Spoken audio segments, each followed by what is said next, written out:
Hello, hello, hello, everyone. Welcome to Touching You Talk Show. I am Elder Sheila, and I have my distinguished talk show host, my co host on the line with me today in the person of Rochelle Kent and Mr. Calvin Henson. And we'll mention Jordan Diggs in his absence. We ask that you will pray for his family in this season. Hello, everyone. How are you doing today? I am so glad that you are here. For those who may not know you, I ask that you would just tell us about you, a little bit about you, and how long you've known me. Go ahead, Rochelle. Okay, sure. I am Rochelle Kent. I have known Sister Elder Sheila Black for is it 2 years now? I think I've been to two women's conferences, so I'm gonna say it's 2 years. That's how I'm counting it. Okay. Okay. Um, and we are members at Dayspring Family Church in Irving, Texas. Hmm. Together, and she is one of my biggest cheerleaders, and she pushes me and encourages me, and she gives my kids cookies, and and I'm just out here just trying to help people, educate them about autism and politics and all the things. So So, yeah. so you actually have a show tomorrow. Tell me about your talk show tomorrow. Yes, tomorrow is our podcast on the Touching You Network, and that's with Dr. Yolanda McKinney, who is my other sister, and we will be talking about evaluations. We know, especially those that are in church and those in the Black community, sometimes we don't want to get our children evaluated for special services, especially autism, because it's kind of a scary word now. And so we're going to be talking about it and talking how you can have faith in God and still go get evaluated. Good. That's good. That's good. And if you have not watched the show, I know on Facebook deletes the shows after 30 days or so, but you can go back on the YouTube channel, the Touching You Talk Show YouTube channel, and you can go and watch episodes on demand, or you can go to the Elder Sheila Black and watch those episodes on demand. So next we have Mr. Calvin Henson. How are you today, sir? Hello, hello. Very happy to make my reappearance. It's been a while. It's been a while. Absolutely. We missed you the last couple of times. Let's see. One Yes. time you had the flu, another time Yeah. you were in transition moving. So we're Yes. so glad to have you here today. So how long Yeah. have I known you? Let me think. You tell me. Um, I think it has to be over 3 years. I did some digging back today and realized that my first podcast was in 2023. Okay. Yeah, Oh, and I had no idea that it had been that long. So yeah, so it has to be over 3 years or close to being a little over 3 years. Just creeped into 26. Um, we have been on each other for I guess around 3 to 4 years. Invited me over into the podcast world and been trying to kick it along ever since. Very grateful for Elder Sheila. Been one of the very pivotal and supportive people in my life for again at least 3 years. So let's put four on it just to put a stamp. But absolutely. Absolutely. yeah. And I'm gonna tell you, I met him. I had a talk show. It was about single men. I had several different categories, and he was in that 20 to 30 age group. And we talked about what men are looking for in a woman, kingdom minded men. And it was such a great talk show. So you can go back on the Elder Sheila Black Facebook page, and if you scroll all the way down, you'll be able to find that. And once I interviewed him, I knew, I was like, okay, he would be a great co-host. And the same with Rochelle. I interviewed her and we talked about being a mom, special needs children, and how she navigates it so well. And it seems so seamless to us. We talked about, we just talked about her life and how she does it. And once I talked to her, I'm thinking, oh my goodness, she would be a great host. So I am so glad that you two are here. And likewise with Jordan, I had interviewed him, and then after I interviewed him, it's like, okay, I need you to host. So Yeah. I thank God for our connection. Today, we want to talk about Martin Luther King Day, the MLK Day, and how important it is to every African American person on the planet. I Mhm. know for me, when I think about Martin Luther King, I think about freedom. I think about someone who stood up for righteousness. I think about someone who did not want to resort to violence, Mhm. and that everything he did in the love and the admonition of Jesus Christ. And it was his goal to do it in a peaceful way, in a Yeah. peaceful manner, but yet standing up for what's right. So tell me, what does Martin Luther King mean to you, Calvin, especially being an African American male in Mhm. 2026? Tell me, what does he mean to you?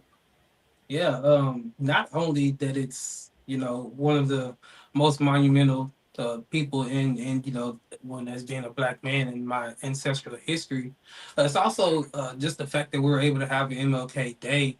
We get a consistent reminder to continue to educate ourselves in the kind of the climate of the way that the country is in right now. History is, some history is getting lost. Some history is getting planned to be lost. Um, and what I won't jump into whether it's good or bad for us, but it's still we have an opportunity for us to educate. We've had the experience of understanding if we allow others to educate us, it's up to their discretion whether to be accurate or not, or whether we get the fullness of who we really are and what we're being taught. So we get the chance to continue to educate ourselves. So let's not make MLK, just a day where we hang with friends and family and barbecue and throw back a couple beers, but let's actually use it as an opportunity where we get the chance to educate and have a reminder every year that hey, you are special, you are powerful, you are beautiful. Someone did have a dream a long, long time ago, even before MLK. But even with MLK being able, like Elder Sheila said, to stand and do it in a manner that would be different than the history of how people stood, with it being nonviolent and using, faith and words. I think it was again just a true testament of something that we can continue to use today to choose peace, choose love, be strong, and to continue to love each other as we should, as one, and like the Bible said, as a brother and a sister. That is beautiful. That is beautiful. So, Rochelle, tell me your thoughts. Um, this day, it means a lot. It means a lot. Um, it's one of those things that growing up like in the suburbs of North Texas, a lot of times when I was younger, especially like in elementary school, I would be the black child in the class. So I've like Calvin said, I've heard how this is taught in public schools for decades. This isn't new, especially being here in Texas. We know how Dr. King is put out there, and in comparison to other civil rights leaders as well. Um, and so for me, it's always a day where I reflect on where we were, and I reflect sometimes on how difficult the conversation is and has always been, Yeah. and trying to figure out how do we honor his legacy by while also pushing the conversation forward and um being truthful, like you said, Calvin, being truthful in what we're saying Yeah. about who he was, um what being nonviolent actually means, because sometimes we're taking that to a whole nother extreme as well. And it's just really just it makes me really look at how we choose to continue to tell his story and tell his history Yeah. to the coming generations. That's beautiful. And when I think of Dr. King, I don't think of him as a preacher, but he was. Right. Right. He Yeah. was a preacher. Hmm. He preached the gospel of Jesus Christ. and the love and the admonition of Christ. How important is it for us to keep Christ even in the center of civil rights and all of the things that are happening in the land even now? Rochelle, how important is it for us to keep Christ in the center of it? Oh, it's so important. It's one of those things that I struggle with because sometimes, you hear us call him Dr. King, but it's Dr. Reverend, or Reverend Doctor, depending on which you really want to push because um Dr. King taught, which is opposite of what a lot of evangelical churches are teaching now. Yeah. You are called to have empathy. You are called to be there for those who are in bondage, be there for those who are being persecuted, and not just persecuted for their religion, but persecuted for where they were born, persecuted um for being poor. People Mhm. also forget Dr. King, the March on Washington Yeah. was for equality, and it was also the poor people's the march for work as well. Like it was all encompassing. It wasn't just a black against white thing. Yeah. So I feel like it's so important that Mm. we focus and keep, Christ and our faith in the middle of our social justice and our fight for equality. Because when we all get to heaven, what a day of rejoicing it will be, and it's not Man. going to be, you know, the Latinx section over here, and then the black section over here, and then the black Africans over here. We just all gonna be together. That's good. So we need to be making that as much as we can down here until we get to that great by and by. That's beautiful. Kevin, what are your thoughts about keeping Christ in the center of civil rights and with everything that's going on today? Yeah, I think it's again another reminder of the sacrifices of so many of our servant leaders that came along. That essentially was like ordained for that role. Of course, not to compare him to a Jesus, but Jesus stood, in front of the plenty masses who acclaimed that he was a liar, acclaimed that he was false and what he was, and he still stood firm and necessarily, I guess, took the rightful way of a Christian, right? Non-violent and, stood firm on just encouraging in faith. And then, to go on into many more of our other servant leaders who were ordained to, essentially do the same thing and stand, for courage and faith and give us an example of kind of like Rochelle said, an educated example where we can see somebody do it the right way. You kind of hit on that earlier, being a black man and seeing a black man not yell and curse and kind of force his way into what we consider justice. I think again is just another example of that as well. And of course, keeping faith in the middle of that, it kind of essentially shows us how much faith really is involved in essentially everything.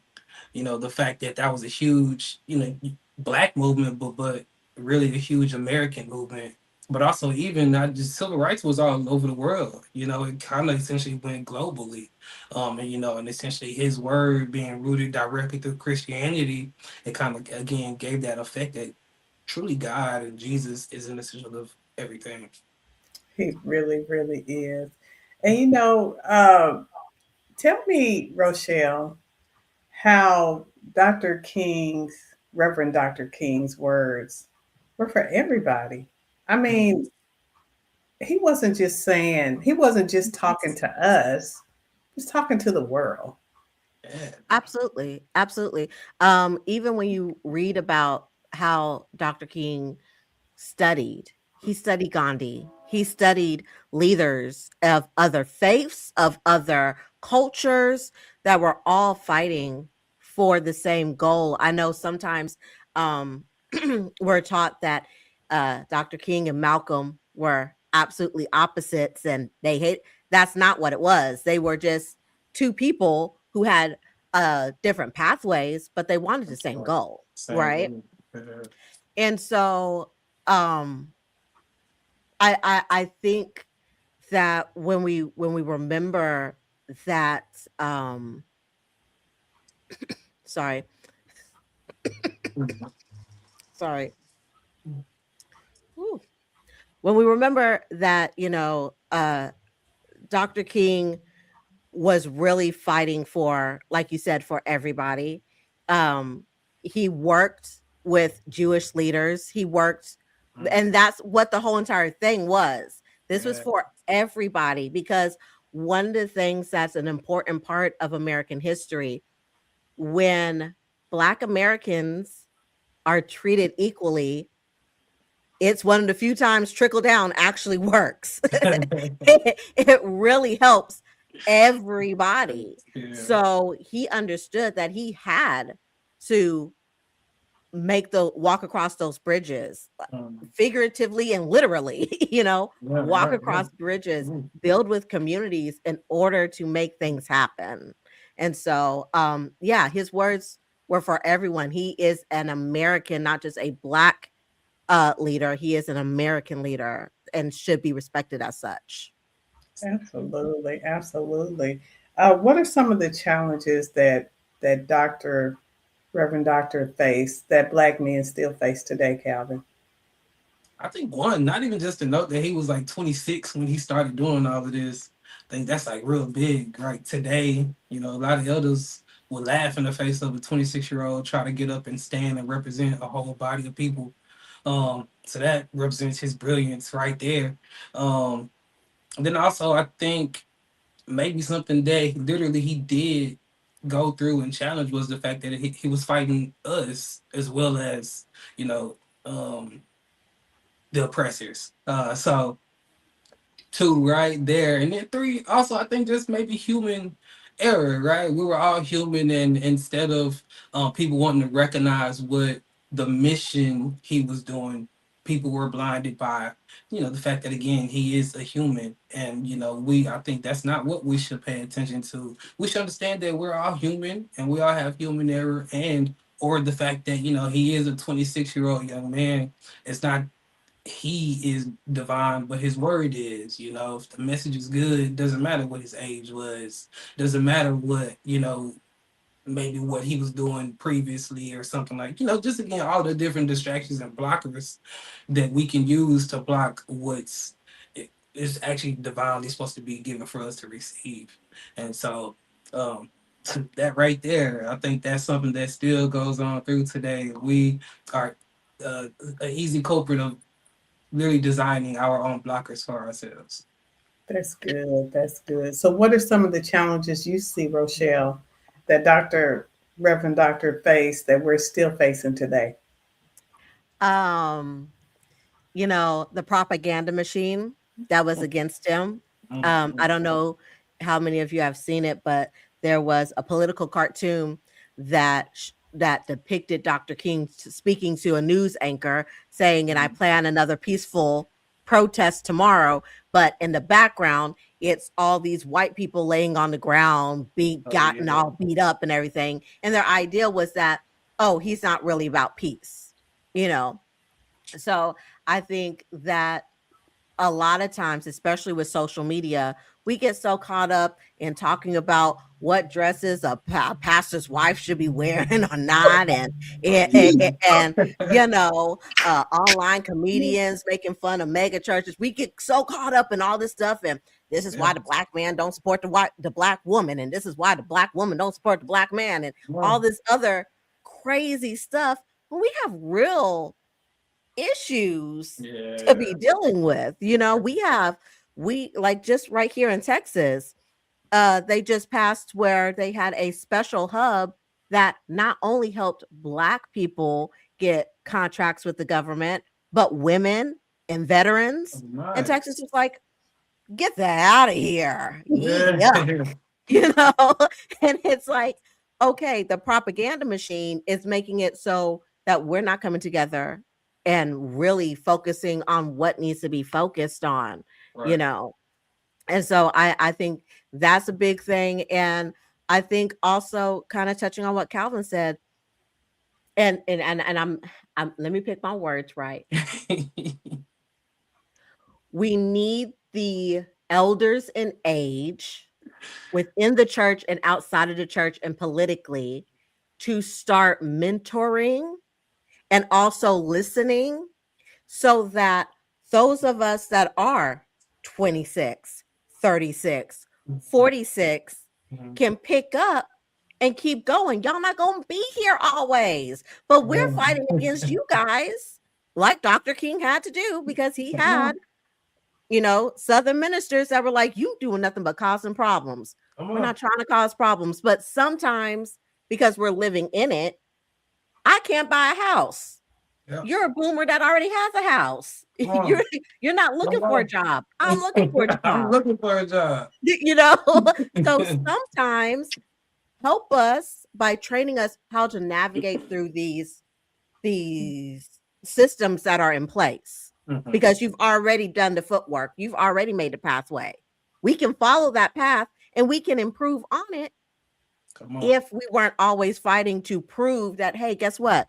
Millennials are adults with 401ks and bills. Come on. We're not 12-year-olds. I really think media and Hollywood and some of these other outlets make us look like we're just the Real Housewives of everything. It's like we're always constantly bickering and trying to outdo each other and snapping our fingers at one another and trying to outdo each other. And look, guys, it's not like that everywhere. It's really not. Not like that everywhere. We are not all trying to be against each other. Look, we've got like a circle right here of totally different age groups. Come on. And we're collaborating and we love each other and we work together. So, don't believe the hype. Don't believe the hype because it's not like that always. It's not always like that. We're not always out here trying to compete against one another. And I love how you said how we're so worried about what someone's wife is wearing in church. I mean, if her husband say it's okay, what is it for you to say? Yeah, that's right. If he loves it, then we should love it. Yeah. Right. And we love it too bad. It's not our church, it's not our life, it's not our nothing. And that's just our opinion. And sometimes our opinions are too strong. So we need to kind of lighten up on one another and let people be who they are and allow the Holy Spirit, who is the one who rebukes us and reproves us. He's the one who will convict us when we're wrong. And if we would just allow him to do it and quit stepping in front of him, who knows? But my personal opinion, since you brought that up, my personal opinion is she can wear whatever she wants to. My personal opinion is every comedian is going to make fun. They make fun of the president. They made fun of Obama. They've made fun of Michelle. They've made fun of everybody. Yeah. Who says the future is off the table? I mean, it's comedy. It's comedy. And if you don't think it's funny, just don't watch it. That's all you have to do.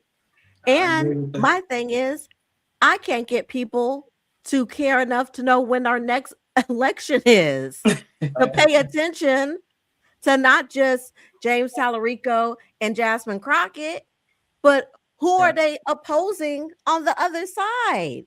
You don't know none of that information. I had a friend tell me everybody's telling me to register to vote, but no one's telling me what day I vote on. We're missing the plot. You know what I'm saying? Like we need to do better. Yeah. And he came, Dr. Martin Luther King came for us to remember these things. Right. Yes, and that's when you read his letter from Birmingham jail, which I read every single year. When you read his other speeches and other sermons, because like we said, he was a reverend, so he has scriptural backing on this as well. Right. And you read those other things, you find out that he really was trying, like we are right now, trying to capture the moment, get us focused, get us on one accord. Yeah. And we got work to do. Yeah. The marathon continues. and we we just keep going and pushing forward. Yeah.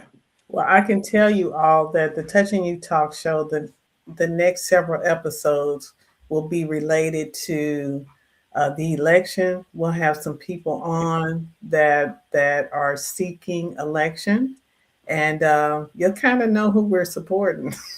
Nice. Yes, you will. You will know who we're supporting. So the next several episodes, we will have Attorney Nikki Crispin Green, and she is going to facilitate several uh, talk shows. So be on the lookout. Be on the lookout. But tell us how important it is, Calvin, for those people in your age group to vote. A lot of times they just don't. Yeah, it is. It's first, man. It's a scary look right now. It's dark. It's scary, and it's almost confusing. Is like the best word for it. It's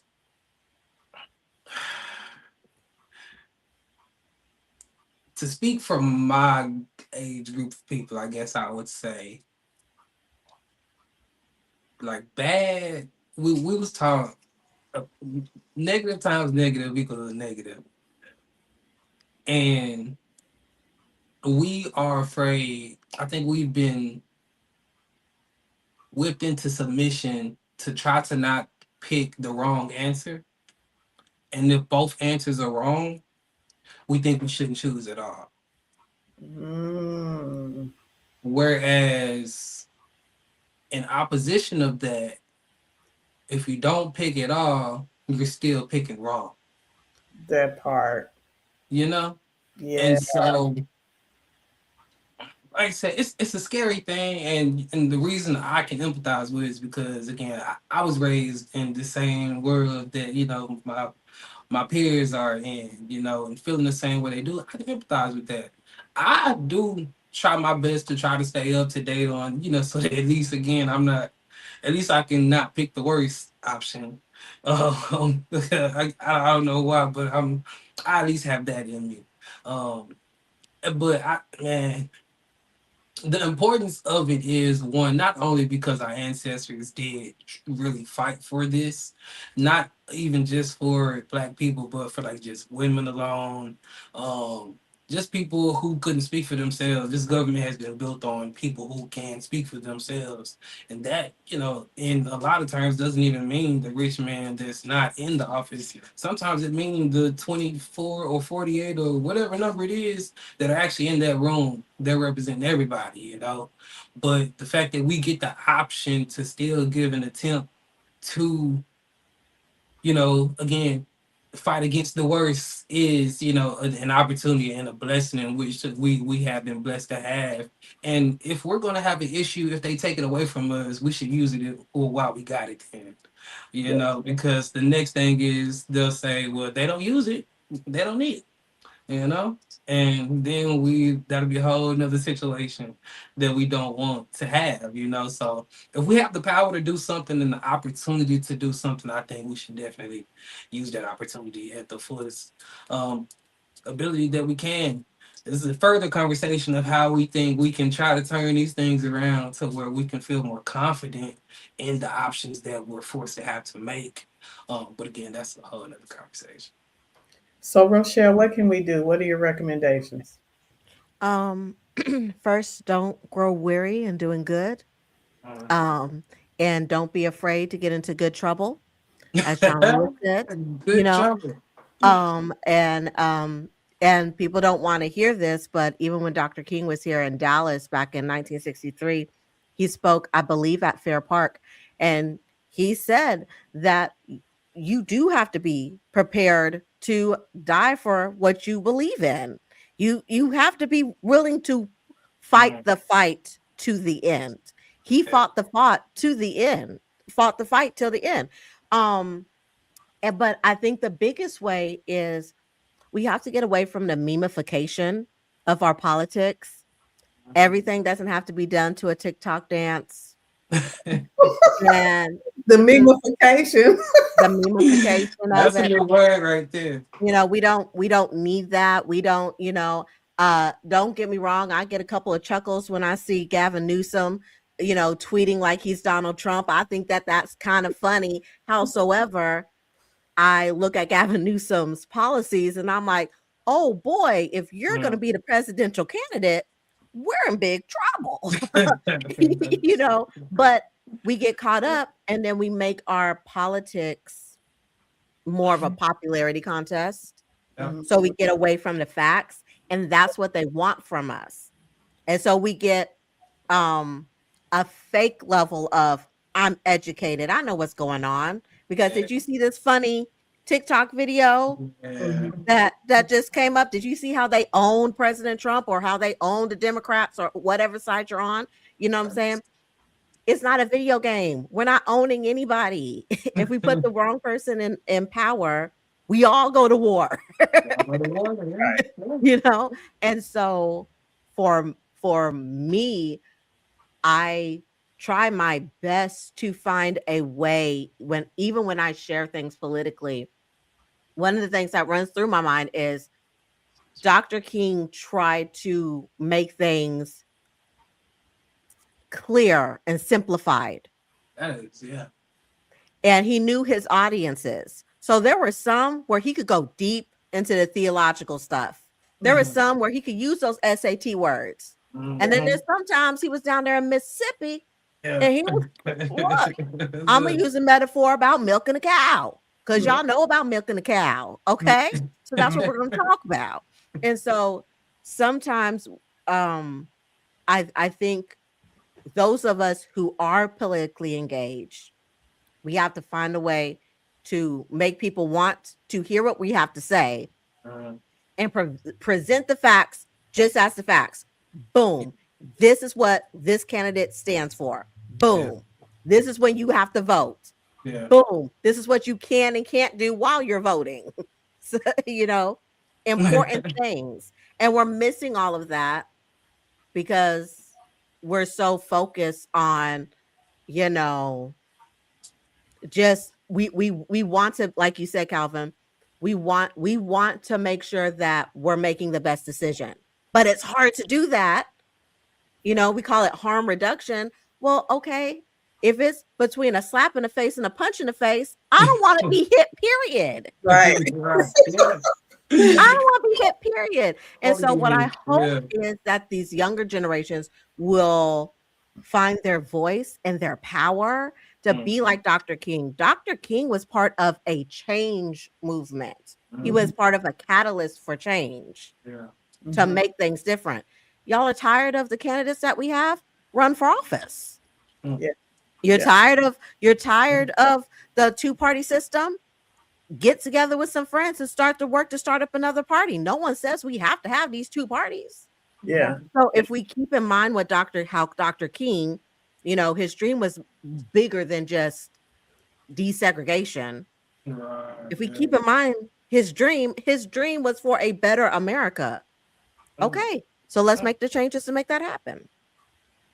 So I heard Rochelle about the unification, but Calvin, how do we reach your generation? Is that the only way we can reach your generation? Is with memes, memifications, or tell me, what's the best way to reach your generation? So that's a really good point. I think, of course, my generation is definitely hip on being entertained or being super. We want to be related to, but I think a hidden part of it is that we also really like to be educated. Like if you think about some of the things that really are popular these days, like TikTok isn't only, dancing. We're getting so much more. We're learning so much through TikTok. And who's doing that? That's us. That's my people. It's not,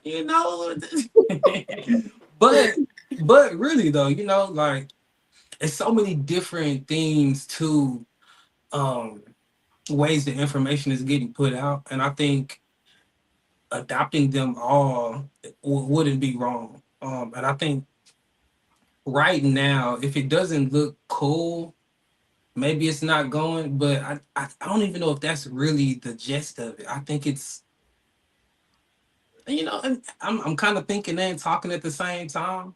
But Mhm. maybe actually maybe that's the reason that we're not voting at all, because it is our entertainment and we don't take that serious. But like we actually do see it as exactly that, I see.